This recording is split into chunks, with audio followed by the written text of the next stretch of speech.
Hello students, welcome back again to Udit pharmacy and guys, हम biochemistry and clinical pathology में 9th chapter discuss कर रहे थे, जिसमें हमने 2 पार्ट ऑलरेडी हम डिस्कस कर चुके हैं। सो आज हम 3rd पार्ट 9th चैप्टर जो कि है pathology of blood and urine, उसका 3rd पार्ट डिस्कस करेंगे। मैंने आपको पहले ही बताया था, पहले ही बोला था कि 9th चैप्टर थोड़ा लेंदी है, तो इसके 3 से 4 पार्ट हम कवर करेंगे। ओके, सो चलिए स्टार्ट करते हैं। सबसे पहले आज हम स्टार्ट करेंगे मेगालोब्लास्टिक अनीमिया से। ठीक है, अनीमिया खून की कमी हो जाना, हीमोग्लोबिन की कमी हो जाना, आयरन की कमी हो जाना, इन सब की कमी हो जाने से अनीमिया हो जाती है। ज्यादातर वुमेन में देखने को मिलती है ड्यू टू मेंस्ट्रुअल साइकिल। ठीक है, और गर्ल्स ज्यादा डाइटिंग वगैरह करती हैं तो उसमें आयरन की कमी उनके अंदर हो जाती है, तो इसके कारण भी अनीमिया की प्रॉब्लम हो जाती है। So first of all megaloblastic anaemia. Megaloblastic anaemia क्या होता है, पहले मैं आपको यही बता देती हूँ हिंदी में। देखिए, मेगालोब्लास्टिक अनीमिया किसके कारण होता है? हीमोग्लोबिन की कमी जिन पर्सन्स को हो जाती है उन्हें मेगालोब्लास्टिक अनीमिया की प्रॉब्लम होती है। हीमोग्लोबिन की कमी होना मतलब आयरन की कमी होना, राइट। सो वो होता है मेगालोब्लास्टिक अनीमिया। सो इसमें देखिए पॉइंट वाइज दिया है, it is also known as macrocytic anaemia. Megaloblastic anaemia macrocytic anaemia भी कहलाता है। It occurs due to stopped development of erythrocyte at megaloblastic stage। देखिए, मेगालोब्लास्टिक अनीमिया क्यों होता है? क्योंकि इसमें इरेथ्रोसाइट जो होते हैं वो मेगालोब्लास्टिक स्टेज पे उनका जो डेवलपमेंट है वो आके रुक जाता है। अगर किसी को मेगालोब्लास्टिक अनीमिया हो गया है, मतलब जो इरेथ्रोसाइट्स हैं, इरेथ्रोसाइट्स मतलब आरबीसी जो है, उनका प्रोडक्शन, उनका डेवलपमेंट होना बंद हो गया है बिकॉज हीमोग्लोबिन की कमी होने के कारण। It is because of deficiency of vitamin B2 and folic acid. देखिए, ये मेगालोब्लास्टिक अनीमिया की प्रॉब्लम जो पर्सन्स को होती है वो किसके कारण हो सकती है? तो विटामिन B2 की कमी से या फिर फोलिक एसिड की कमी से। It characterised by large red cell than normal. देखिए क्या पता चलता है जब मेगालोब्लास्टिक अनीमिया को चेक किया जाता है, तो मतलब जो आरबीसी की जो लेंथ है वो नॉर्मल से क्या लार्ज हो जाती है। Life span of this cell are also reduce. जो लाइफ स्पान होता है आरबीसी का वो कितना होता है? 120 डेज, तो वो भी कम हो जाता है। रिड्यूस मतलब कम हो जाता है। The average red cell size is greater than normal. और जो रेड ब्लड सेल का साइज होता है वो नॉर्मल से लार्जर देखने को मिलता है। किस प्रॉब्लम में? मेगालोब्लास्टिक अनीमिया की प्रॉब्लम में। Hence it is term as macrocytic anaemia. इसीलिए ये मैक्रोसाइटिक अनीमिया भी कहलाया जाता है। Main characters of this anaemia are. अब मेगालोब्लास्टिक अनीमिया के कौन कौन से मेन कैरेक्टर्स हैं? देखिए, फर्स्ट वन इज, ये स्टार्टिंग से रिपीट हो रहा है ये point. First is much large RBC than normal. RBC का साइज नॉर्मल से थोड़ा बड़ा हो जाएगा। Second one is presence of large and pale nucleus in RBC. RBC के अंदर देखने को मिलेगा लार्ज, थोड़ा बड़ा साइज हो जाएगा न्यूक्लियस का, और पेल कलर का न्यूक्लियस हमें देखने को मिलेगा। Third is immature RBC appear in blood circulation due to decrease in physiology। ठीक है, जो RBC है वो immature RBC ब्लड सर्कुलेशन के अंदर देखने को मिलेगी। तो ये कंडीशन जब ये सिम्टम्स होते हैं तो मतलब किसकी प्रॉब्लम है? Megaloblastic anaemia. उसके बाद आ जाते हैं सिम्टम्स। अब सिम्टम्स क्या क्या हो सकते हैं? First one is RBC of different size. फिर से वही आरबीसी का साइज जो है वो डिफरेंट देखने को मिलेगा, शेप डिफरेंट होगी, कलर डिफरेंट होगा।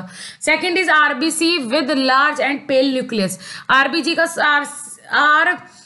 का जो साइज होगा वो लार्ज हो जाएगा, और जो न्यूक्लियस होगा वो किसका कैसा हो जाएगा? पेल हो जाएगा। ठीक है, न्यूक्लियस पेल हो जाएगा और आरबीसी का साइज लार्ज हो जाएगा। Third is polychromatic pigment granule in RBC. RBC के अंदर पॉलीक्रोमैटिक पिगमेंट देखने को मिलेगा, किसका? ग्रैन्यूल्स का। अब देखिए, पॉलीक्रोमैटिक पिगमेंट क्या होता है? ये ऐसा कलर शो आपको देखने को मिलेगा जो सिल्वर से व्हाइट कलर में चेंज होगा। ठीक है, फिर व्हाइट से सिल्वर कलर में चेंज हो गया, फिर रेनबो इफेक्ट। इस टाइप के इफेक्ट जो होते हैं उन्हें बोलते हैं पॉलीक्रोमैटिक पिगमेंट।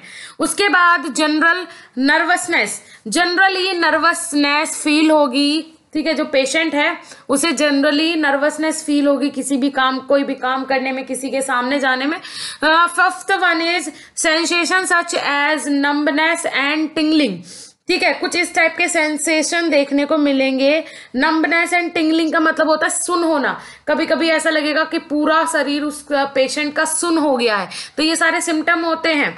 ठीक है, next one is occurrence of pins and needle in the finger and tone. ठीक है, अब देखिए क्या होता है, occurrence of pin and needle in finger and toys, और ये किसके कारण पता चलेगा, अगर आप कोई पिन कर रहे हैं, मीन्स निडल को कहाँ पे, फिंगर पे या टॉय पे आप लगा रहे हैं, तो उससे सेंसेशन की फीलिंग नहीं होगी फ्यू टाइम के लिए। उसके बाद 7 point very reduce RBC count, RBC red blood cell का जो काउंट है, जो लेवल है, वो भी बहुत कम हो जाएगा। उसके बाद ट्रीटमेंट, अब इसका ट्रीटमेंट क्या है, first point is increase dietary intake of vitamin B12, vitamin B12 का इनटेक ज्यादा करना है। विटामिन B12 मीन्स आयरन की, अगर विटामिन B12 की कमी हो जाती है तो सिंपल सी बात है आयरन की कमी हो जाती है, या फिर विटामिन B12 टैबलेट लेनी चाहिए एज थेरेपेटिक ट्रीटमेंट। ट्रीटमेंट में विटामिन B12 की आपको टैबलेट लेनी चाहिए अगर कोई पेशेंट है किसका, मैक्रोसाइटिक अनीमिया का। उसके बाद second one is intramuscular injection of vitamin B12, अगर ज्यादा प्रॉब्लम है, अगर ज्यादा हाई कंडीशन हो गई है, तो उसके बाद इंट्रामस्कुलर इंजेक्शन भी ले सकते हैं विटामिन B12 के। Next is sickle cell anaemia. अब सिकल सेल अनीमिया क्या होता है, sickle cell anaemia is also called sickle cell disease. Sickle cell anaemia sickle cell disease भी कहलाता है। देखिए सिकल सेल क्या होता है, group of disorder defected cell. ठीक है, डिफेक्टेड सेल का जो ग्रुप होता है वो कहलाता है सिकल सेल। तो सिकल सेल अनीमिया मतलब आरबीसी की कमी होना, आरबीसी में कोई रप्चर होना, ये सारी कंडीशन आ जाती है सिकल सेल अनीमिया के अंदर। In this anaemia there is abnormal formation of RBC, RBC का एबनॉर्मल फॉर्मेशन होगा, मींस नॉर्मल फॉर्मेशन नहीं होगा, बॉडी नॉर्मल आरबीसी का फॉर्मेशन नहीं कर रही है। And they are having a sickle type, और इन्होंने कैसा टाइप बना लिया, sickle type. Sickle type, sickle का मतलब ही क्या होता है, ग्रुप ऑफ डिसऑर्डर या फिर डिफेक्टेड सेल, डिफेक्टेड सेल का ग्रुप। तो आरबीसी भी सिकल टाइप में कन्वर्ट हो गई है, मींस डिफेक्टेड सेल का ग्रुप बन गया है। The main reason of this anaemia is the bone marrow produce abnormal type of haemoglobin, और मेन कारण क्या होता है इस टाइप की अनीमिया का, देखिए आरबीसी कहाँ बनती है, बोन मैरो में बनती है। तो क्या मेन कारण क्या हो रहा है सिकल सेल अनीमिया होने का, कि जो आरबीसी है मींस जो आपकी बोन मैरो है, बोन मैरो एबनॉर्मल टाइप का हीमोग्लोबिन का प्रोडक्शन कर रही है, मतलब एबनॉर्मल टाइप की आरबीसी का प्रोडक्शन कर रही है। It is haemoglobin of S type instead of normal haemoglobin A. ठीक है, कैसा, हीमोग्लोबिन जो एबनॉर्मल टाइप है एस, इस टाइप का हीमोग्लोबिन प्रिपेयर किया जा रहा है बोन मैरो के थ्रू एज कंपेयर टू किसके, haemoglobin A. The difference between two is a small change in structure of molecule. ठीक है, मॉलिक्यूल जो है आपका, उसके स्ट्रक्चर से ही दो अलग अलग स्ट्रक्चर होती है, एक नॉर्मल एक एबनॉर्मल, उससे ही अंदाजा लगा लिया जाता है सिकल सेल अनीमिया का, राइट। उसके बाद characteristic symptom of sickle cell anaemia. अब कुछ कैरेक्टरिस्टिक्स हैं, सिम्टम्स हैं किसके, सिकल सेल अनीमिया के। First one is sickle shaped RBC observed under microscope. ठीक है, आरबीसी कैसी दिखाई देगी, सिकल सेल टाइप दिखाई देगी, मींस डिसऑर्डर, कुछ ना कुछ डिग्रेडेशन या फिर डिसऑर्डर, या फिर बोल सकते हैं आपका डिफेक्टेड सेल, जो आरबीसी है वो डिफेक्टेड दिखाई देगी, उनका ग्रुप डिफेक्टेड सेल्स का ग्रुप दिखाई देगा, मींस किसकी प्रॉब्लम है, सिकल सेल अनीमिया के सिम्टम्स है ये। Second one is sudden severe abdominal pain, एकदम से एब्डोमिनल पेन का शुरू हो जाना। एब्डोमिनल पेन मतलब पेट का दर्द, कमर का दर्द, यहाँ पे ये सारे पेन बोलते हैं abdominal pain, followed by excretion of dark urine. और दूसरी चीज, पेट का दर्द होना वैसे नॉर्मल है, लेकिन अगर पेट के दर्द के साथ डार्क यूरिन आ रहा है, पेशेंट को डार्क यूरिन आ रहा है, ठीक है, तो उससे एक सिम्टम हो सकता है, ये सिकल सेल अनीमिया का सिम्टम हो सकता है। एकदम से पेट में दर्द होना, कमर में दर्द होना और डार्क यूरिन का आना सिकल सेल अनीमिया का सिम्टम होता है। Third is blockage of blood capillary में block the blood supply to vital organ, right. देखिए, ब्लड कैपिलरीज का एकदम से ब्लॉक हो जाना, ठीक है, वाइटल ऑर्गन्स तक ब्लड जो सप्लाई है वो अच्छे से ना हो पाना। वाइटल ऑर्गन्स क्या होते हैं? This is vital organ. Vital organ में सारे इंपॉर्टेंट ऑर्गन आ जाते हैं आपकी बॉडी के, जैसे कि heart, lung, kidney, liver, spleen, ये सारे क्या होते हैं? वाइटल ऑर्गन होते हैं। तो इन तक ब्लड का अच्छे से ना पहुंच पाना, ये भी एक कंडीशन हो सकती है सिकल सेल अनीमिया की। Fourth point is decrease blood supply and decrease oxygen supply to body organ. Body organs तक ब्लड की सप्लाई रुक जाना, कम हो जाना, और ऑक्सीजन की सप्लाई कम हो जाना भी एक कारण हो सकता है सिकल सेल अनीमिया का। उसके बाद मीज एक सिम्टम हो सकता है। Fifth point is general tissue damage due to local necrosis. अब जो जनरल टिश्यूज होते हैं, नॉर्मल टिश्यूज होते हैं, वो नेक्रोसिस के कारण डैमेज हो जाना, ये भी क्या एक कंडीशन, एक सिम्टम हो सकता है सिकल अनीमिया का। उसके बाद ट्रीटमेंट क्या होता है सिकल सेल अनीमिया का? ट्रीटमेंट क्या है? First point is the sickle cell patient should avoid situation where a lowered concentration of oxygen may be present, right. देखिए, the sickle cell patient should avoid situation, sickle cell patient को ऐसी situation को avoid करना चाहिए जहां पे oxygen की जो क्वांटिटी है वो कम प्रेजेंट हो। देखिए, जैसे कभी आप ऐसी जगह पे जा रहे हैं जहां पे ऑक्सीजन कम प्रेजेंट है, तो अगर सिकल सेल अनीमिया के पेशेंट है तो उन्हें ऐसी जगह पे नहीं जाना चाहिए। क्योंकि बॉडी ऑटोमेटिक सारे ऑर्गन्स तक वैसे भी ऑक्सीजन की सप्लाई नहीं कर रही है। Second one is reaching high attitude and air polluted area should be avoided. उसके बाद ज्यादा से ज्यादा पॉल्यूटेड एरिया में भी जाना अवॉइड करना चाहिए सिकल सेल अनीमिया के पेशेंट को। Third is patient should obtain prompt medical care in case of cold avoided, ठीक है। अब देखिए, prompt medical care means urgent care या फिर प्राइमरी केयर।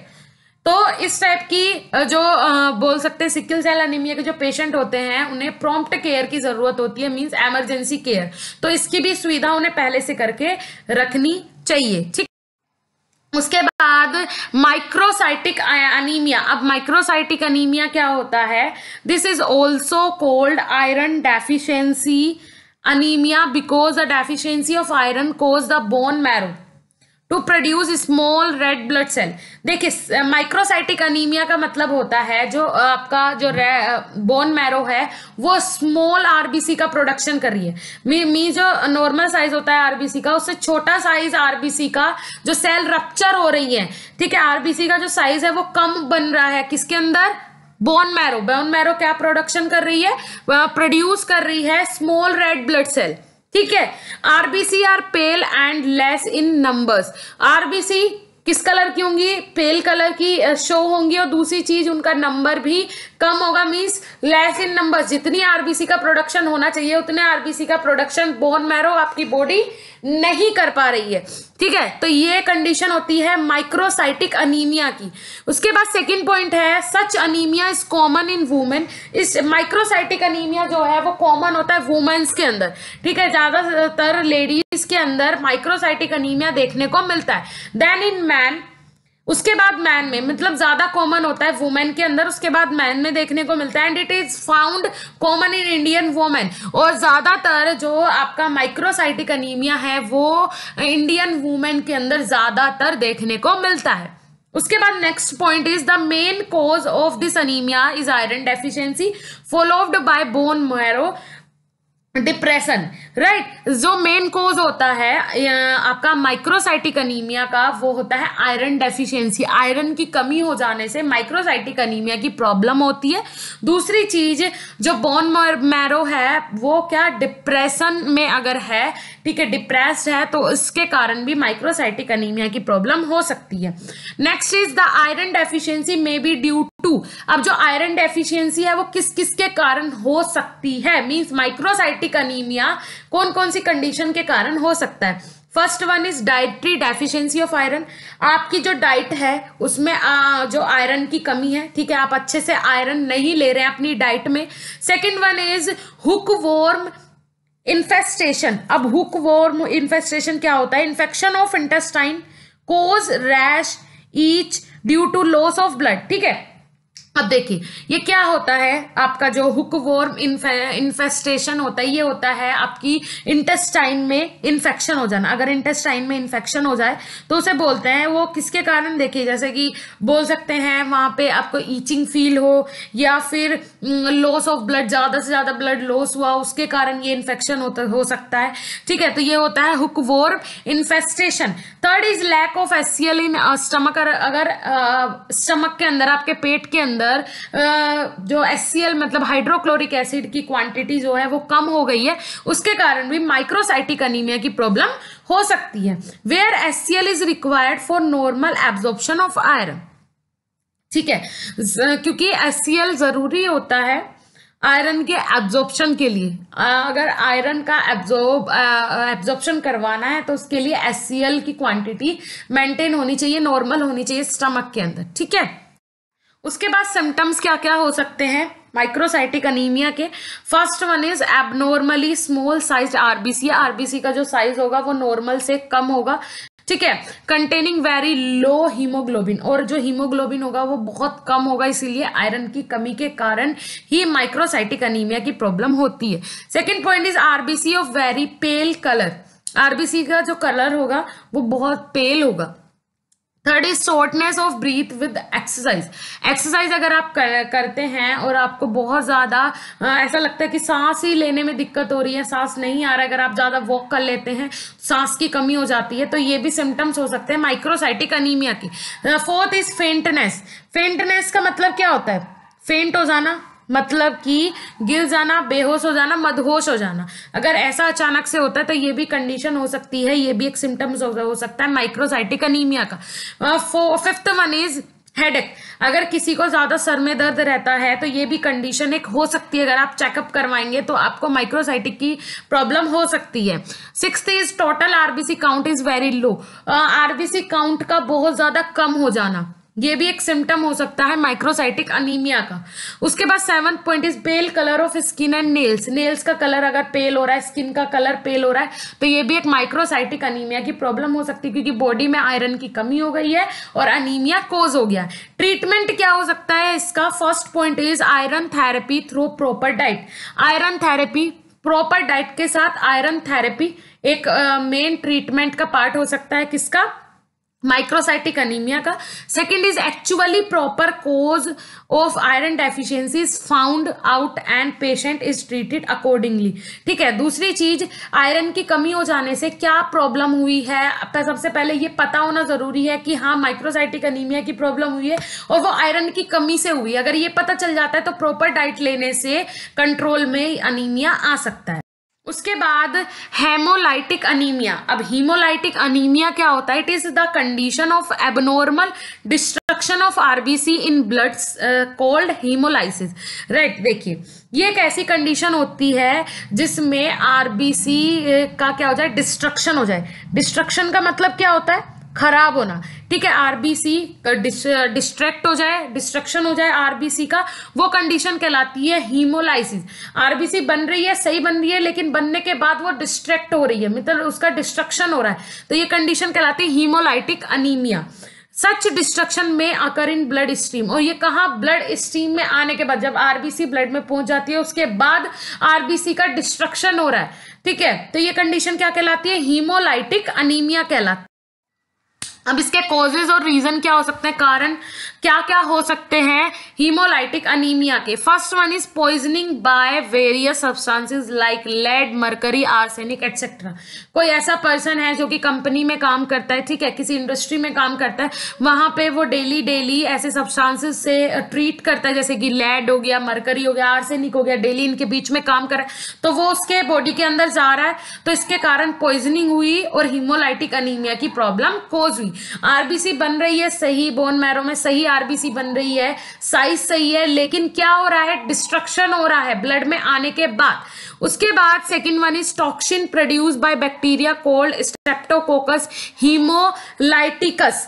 ठीक है, अब ऐसा भी हो सकता है कि अब देखिए स्ट्रेप्टोकोकल का जो इन्फेक्शन होता है वो नमूनिया की प्रॉब्लम जिन्हें होती है वो से होता है स्ट्रेप्टोकोकस का इन्फेक्शन। तो ऐसे भी टॉक्सिन किसी को नमूनिया हुआ हो तो उसके कारण भी सेल रप्चर हो सकती है, सेल डिस्ट्रक्शन, अगर वो बॉडी के अंदर उसके टॉक्सिन्स रह गए हो तो वो आरबीसी को रप्चर कर सकता है, आरबीसी को डिस्ट्रैक्ट कर सकता है। ठीक है, third point is infection by malarial parasite and Plasmodium species. अब इन्फेक्शन हो सकता है मलेरिया पैरासाइट के कारण भी या फिर प्लाज्मोडियम स्पीसीज के कारण।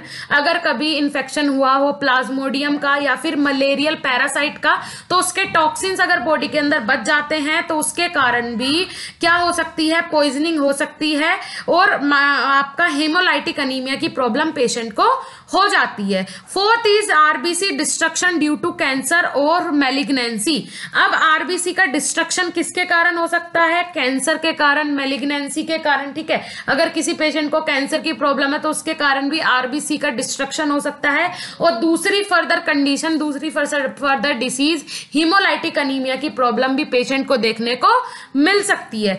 Fifth point is mismatching of blood group due to incompatible blood transfusion. अगर जैसे किसी पेशेंट का एक्सीडेंट हुआ है किसी पर्सन का तो उसे हॉस्पिटल ले जाया गया, ब्लड लॉस हो गया तो ब्लड दिया जाता है। ठीक है, दूसरे आपका पर्सन से ब्लड लेके उसे दिया जाता है। अगर वो मिसमैच हो गया, ग्रुप अगर मिसमैच हो गया ब्लड का तो उसके कारण भी आपका हीमोलाइटिक अनीमिया की प्रॉब्लम कोज हो सकती है। तो ये सारे कारण हैं, ये सारे रीजन होते हैं हीमोलाइटिक अनीमिया। राइट, अब इसके सिम्टम्स क्या क्या हो सकते हैं। First one is decrease RBC count, RBC count का डिक्रीज हो जाना, कम हो जाना। Second is decrease haemoglobin content, haemoglobin content का कम हो जाना। थर्ड, लो ऑक्सीजन कैरिंग कैपेसिटी, ऑक्सीजन को कैरी करने की कैपेसिटी कम हो जाना। फोर्थ इज ब्रीथलेसनेस, मीन्स सांस लेने में कमी। फिफ्थ वन इज रेस्टलेसनेस, अच्छे से आपको रेस्ट फील ना होना, हर टाइम बेचैनी रहना, ये भी एक सिम्टम हो सकता है हीमोलाइटिक अनीमिया का। Sixth one is very pail skin, skin का कलर जो है वो पेल। अनीमिया की प्रॉब्लम जिस पेशेंट को होती है, मोस्टली सारे अनीमिया का ये सिम्टम है, कोई सा भी टाइप हो अनीमिया का, कि स्किन का कलर पेल हो जाना। ठीक है, पेल स्किन हो जाना, नेल्स पेल हो जाना, तो ये एक कंडीशन हो सकती है किसकी, अनीमिया की। राइट, ट्रीटमेंट, अब इसका ट्रीटमेंट किस तरीके से हो सकता है। First point is proper blood transfusion to compensate RBC loss in main treatment. देखिए प्रॉपर ब्लड ट्रांसफ्यूजन हो, अगर देखिए ऐसा हुआ है ब्लड ट्रांसफ्यूजन में कोई कमी हुई तो प्रॉपर ब्लड ट्रांसफ्यूज हो। ठीक है, उसके बाद second one is antidote in case of poisoning. अगर पॉइजनिंग की कंडीशन है, जैसे लेड, आर्सेनिक या फिर किसी भी कंपोनेंट से पॉइजनिंग हुई है, तो उस कंडीशन में एक एंटीडोट भी काम कर सकता है। ठीक है, इस अनीमिया को खत्म करने में। थर्ड, सेल रप्चर नहीं होगी, अगर एंटीडोट दे देंगे पॉइजनिंग खत्म हो जाएगी बॉडी के अंदर से, तो फिर वो सेल रप्चर नहीं होंगी, सेल डिस्ट्रक्ट नहीं होंगी। Third one is anti malarial drug treatment in case of malaria. अगर मलेरिया के पैरासाइट के कारण प्रॉब्लम हो रही है, आरबीसी रप्चर हो रही है, आरबीसी डिस्ट्रैक्ट हो रही है, तो उसमें एंटी मलेरियल ड्रग भी काम कर सकती है।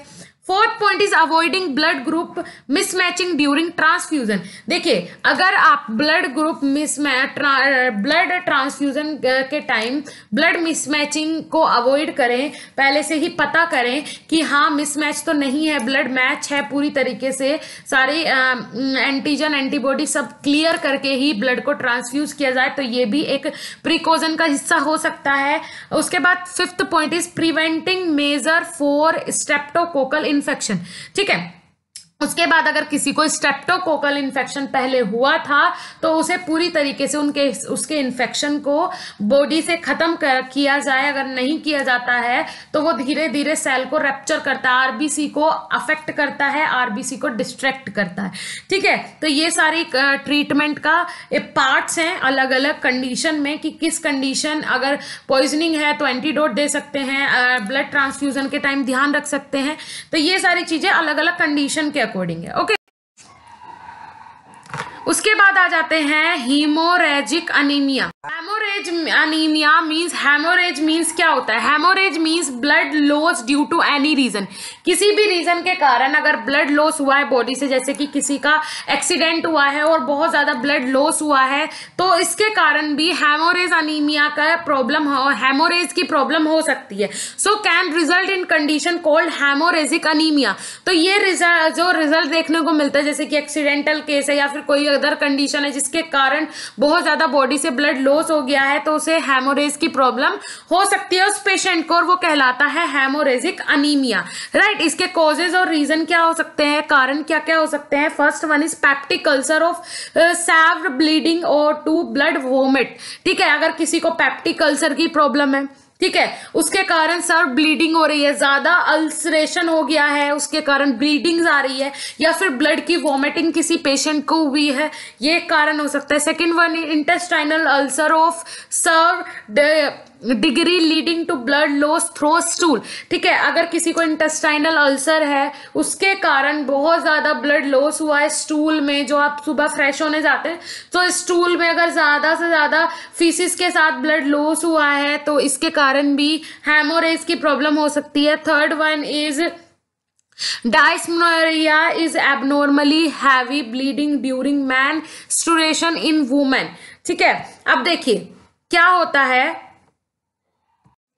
अगर देखिए डाइमेंस्ट्रुअल का मतलब होता है आपका जो, जैसे मेंस्ट्रुअल साइकिल होती है वुमेन्स के अंदर, सो उस कंडीशन में अगर कोई प्रॉब्लम आ गई है या फिर सेक्सुअल कंडीशन सही नहीं थी मेंस्ट्रुअल साइकिल के टाइम पे, तो उसके कारण क्या हो जाता है, बहुत ज्यादा ब्लड लॉस हो जाता है वुमेन्स में, तो उसके कारण भी हेमोरेज की प्रॉब्लम देखने को मिल सकती है वुमेन के अंदर। उसके बाद fourth point is heavy bleeding wound in case of accident victim.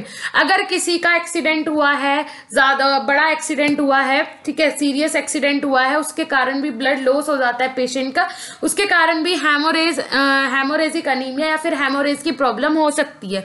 उसके बाद फिफ्थ पॉइंट है blood vomit as in case of blood cancer. Blood cancer के केस में अगर ब्लड वॉमिट्स हो रही है पेशेंट को, इसके कारण भी हेमोरेज की प्रॉब्लम हो सकती है, राइट। सो इसके सिम्टम्स क्या क्या हैं? First one is low blood volume, blood का वॉल्यूम जो है बॉडी के अंदर वो कम रहेगा। हेमोरेज मतलब ब्लड के बॉडी के अंदर ब्लड की कमी है, ठीक है। Second one low RBC count, RBC red blood cell body के अंदर कम हो जाना आरबीसी काउंट का। Third reduce haemoglobin content of blood, blood के अंदर से हीमोग्लोबिन कंटेंट का कम हो जाना। Fourth is pale skin and nails का पेल हो जाना, स्किन का पेल हो जाना। Fifth is general fatigue means patient का मदहोश हो जाना, एकदम से गिर जाना, ये भी कंडीशन हो सकती है। फेंटनेस मतलब पेशेंट एकदम से सुन हो जाना, ये सारी कंडीशन हो सकती है आपकी हेमोरेज। ओके, अब इसका ट्रीटमेंट क्या है? First one is stop the bleeding immediately. जैसे अगर किसी पेशेंट को ज्यादा ब्लड लॉस हो रहा है, कंडीशन चाहे कोई भी हो, पार्ट कोई भी हो बॉडी का, वहां से ब्लड लॉस हो रहा है, तो एकदम से इमीडिएटली उस ब्लड लॉस को रोकना। Second one is earliest blood transfusion to compensate blood loss is another treatment, right? blood transfusion, अगर किसी का ब्लड ज्यादा लॉस हो गया है तो वो ब्लड ट्रांसफ्यूजन करवाना, बॉडी के अंदर ब्लड लेवल मेंटेन करना भी एक ट्रीटमेंट का पार्ट है। Third is treating the patient specifically by finding actual cause of bleeding. दूसरी चीज, पेशेंट को ट्रीटमेंट तभी स्टार्ट किया जाए पहले ये हमें पता हो कि कंडीशन क्या है और कारण क्या है ब्लीडिंग होने का, क्योंकि हम बाहर से ब्लड पेशेंट को देंगे, बाहर से रोकने की कोशिश करेंगे ब्लीडिंग को, या फिर ब्लड ट्रांसफ्यूजन भी करते जाएंगे, लेकिन हमें कारण पता नहीं है, तो वो कंटिन्यू अगर लॉस हो रहा है बॉडी के अंदर से ब्लड, तो वो कंडीशन सही नहीं है। सबसे पहले ये पता होना जरूरी है कि ब्लड लॉस बॉडी से हुआ क्यों है, तो सबसे पहले वो चीज रोकी जाए जो ब्लड लॉस करवा रही है, उसके बाद फिर ब्लड ट्रांसफ्यूजन की जरूरत अगर पड़ेगी तो वो सेकंड कंडीशन होती है, ठीक है। उसके बाद fourth point is symptomatic treatment can be conducted. Symptomatic treatment का मतलब होता है पेशेंट को जिस चीज की जरूरत है, जैसा ट्रीटमेंट उसे स्विटेबल है, उस तरीके का स्विटेबल ट्रीटमेंट पेशेंट को कंडक्ट करवाया जाए। ठीक है, तो ये ट्रीटमेंट के कुछ पार्ट्स हो सकते हैं, ये ट्रीटमेंट के कुछ हिस्से हैं अलग अलग कंडीशन के अकॉर्डिंग। कि कंडीशन क्या है ब्लड लॉस होने की, उसके कारण उसके तरीके से अलग अलग फॉर्म में ट्रीटमेंट अप्लाई किया जाता है। Okay, so thank you so much guys. आज का वीडियो लेक्चर आपके लिए कितना यूजफुल रहा नीचे कमेंट सेक्शन में कमेंट करके जरूर बताइएगा। 9 चैप्टर जो कि आपके सिलेबस के अकॉर्डिंग लास्ट चैप्टर दिया हुआ है। ओके, इसमें अभी एक पार्ट और बाकी बचा हुआ है, वो जल्दी ही हम कवर करेंगे नेक्स्ट वीडियो लेक्चर में। तब तक के लिए धन्यवाद, नमस्कार।